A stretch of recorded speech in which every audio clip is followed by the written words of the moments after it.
शुरू करें बिना किसी बकचोदी के। तो हेलो भाई लोग, कैसे मारा आप लोग? उम्मीद करते हैं बढ़िया। पहिले कमर रहे फेमस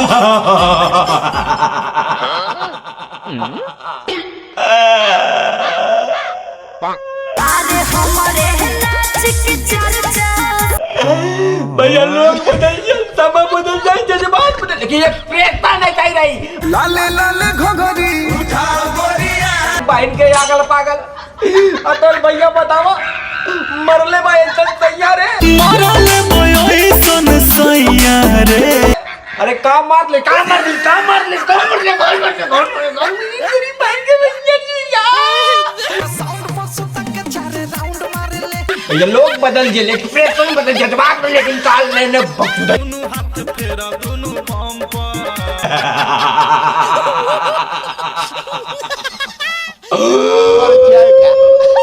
काल भैया ने भोजपुरिया में जन्नत दिया भाई।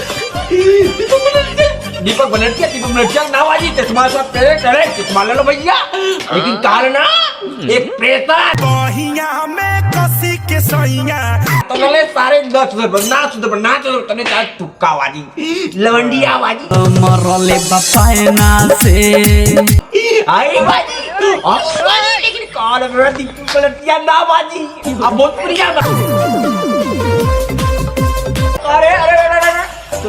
करे तोने कई बतिया के पादत हुए मरले भाई तने सैया रे, मरले भाई सन सैया रे। पटना से चला दवाइया रे। पटना से चला था, पटना से चलो भैया, पटना का बदनाम मत करिए। पटना भैया बहुत बड़ा घटना कर दी। लोग बदलने लेकिन सामा बदलने की बकचोदी हम यार करनी एक सारा बकचोदी बलमुआ के बलम कैसे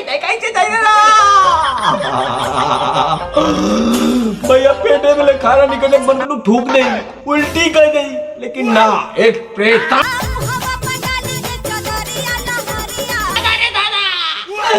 करे तो उन्होंने ना सुधर डंडा अरे अंडा निकाल दी, लेकिन नहीं, तुम लोग को चाहिए तड़का। तड़का नहीं भैया, लड़का वाली बात कर रहा हूँ। आजकल के जो लोंडे 16 साल की उम्र में टट्टाबाजी कर रहे हैं, हम जैसे लोंडे क्या करते हैं, मुजराबाजी करते हैं, लेकिन नहीं, एक प्रेता आवाना लौटी जा आवाना लौटी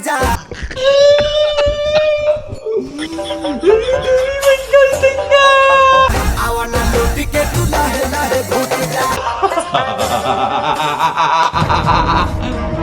तो भैया लोग बदल दिए, जज्बात बदल गए, इन्होंने सारे कैसे जाए भाई, मन कर रहा थूक दे, नकटी निकाल के उन्हें ऊपर लगाई दी। खोखार बात बात कर रहा हूँ।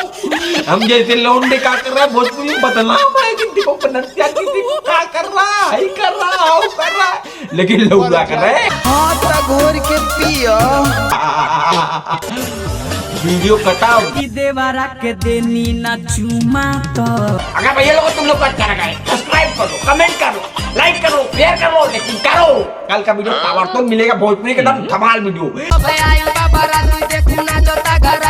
लव यू भोजपुरी समाज।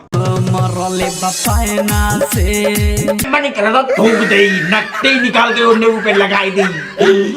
मटन खा के